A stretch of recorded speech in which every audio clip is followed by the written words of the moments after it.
Start చేసినావా? సోదరి సోదరులారా, యేసుక్రీస్తు నామమున మీకు శుభావందనాలు తెలియజేస్తున్నాం. మరి దుక్కులు దున్నినారు, ఇందులో మొక్కలు నాటి ఉంది, విత్తనాలు వేసేది ఉంది. అలాగే మన చుట్టూ చూస్తుంటే పరిసర ప్రాంతాల్లో ఎంతో పచ్చగా ఉన్నట్టు మనం చూస్తుంటున్నాం. అలాగే దేవుడు కూడా మన జీవితాలు ఒక మరి చేనులో దుక్కులు దున్ని మొక్కలు నాటి విత్తనాలు వేసి ఏ విధంగా దీన్ని శుభ్రపరుస్తారో, దీన్ని ఒక పంటగా సిద్ధపరుస్తారు.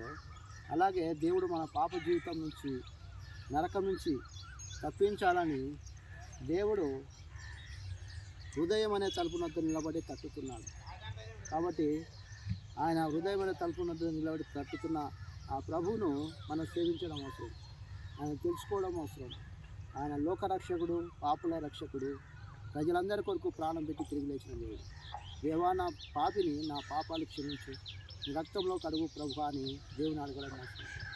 కాబట్టి పుట్టబోయే మానవుల కొరకు, ఈ లోకంలో ఉన్న మానవుల కొరకు ఆయన ఈ ప్రేమను తెలియజేస్తున్నాడు. కాబట్టి మనము ఈ బీడైన భూముల్లో ఉండకూడదు. మంచి సారవంతమైన పొలాల్లో మనం పంట ఏ విధంగా చూస్తామో, సంతోషిస్తామో, అలాగే దేవుడికి మనం రక్షణ పొంది ఆయన మార్గం నడిస్తే ఆయన కూడా సంతోషించేవాడిగా ఉంటాడు.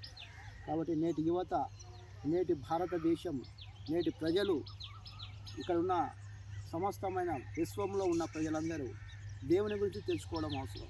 కాబట్టి దేవుడు ఆ విధంగా మనకు సహాయం చేయను గాక. అందరికీ ప్రైజ్ లార్డ్. ఆమేన్.